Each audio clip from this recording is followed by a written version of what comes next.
Penjabat Bupati Aceh Besar Muhammad Iswanto SST PMM menghadiri penutupan pelatihan dan pembinaan anyaman rotan dan songket bagi pengrajin Aceh Besar di Dekranasda Aceh Besar, Gampung Geni, Kecamatan Ingin Jaya pada Minggu 9 April 2023. Pada kesempatan itu, PJ Bupati Aceh Besar mengucapkan selamat dan sukses atas terselenggaranya pelatihan tersebut, terkhusus kepada peserta yang telah menimba ilmu di pelatihan yang diselenggarakan oleh Dinas Koperasi, UKM, dan Perdagangan Kabupaten Aceh Besar bekerja sama dengan tim penggerak pemberdayaan dan kesejahteraan keluarga TPPKK dalam upaya penguatan ekonomi kreatif di Kabupaten Aceh Besar. Menurut Iswanto, kegiatan tersebut patut diapresiasi karena kegiatan itu menunjukkan komitmen pemerintah Kabupaten Aceh Besar untuk meningkatkan perekonomian masyarakat lewat kerajinan di tengah badai inflasi yang melanda saat ini. Sementara itu, PJ Ketua TPPKK Cutreski Handaini SIPMM saat menutup pelatihan tersebut menyebutkan dari 14 pengrajin yang dilatih dan dibina tersebut akan dinilai kembali mana pengrajin yang layak untuk pembinaan ke depan. Dalam sambutannya, Cutreski juga mengapresiasi semangat peserta pelatihan kerajinan anyaman rotan dari Kecamatan Lokngah dalam menambah ilmu dan mengembangkan kerajinan rotan.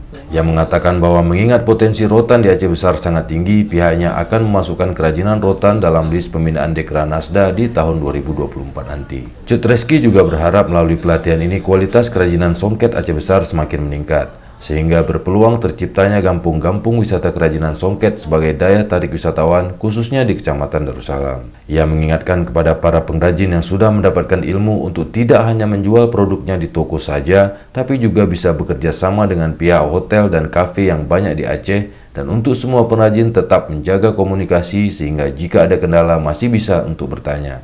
Ia juga mengucapkan terima kasih kepada Bapak Vinto B. Effendi selaku tenaga pengajar yang telah memberikan ilmunya dan berharap ke depan bisa tetap saling bekerja sama dan bersilaturahmi. Setelah kegiatan berlangsung, menjelang berbuka puasa, PJ Ketua Dekranasda Aceh Besar membagikan takjil bagi masyarakat yang melintas di jalan depan gedung Dekranasda Aceh Besar tersebut.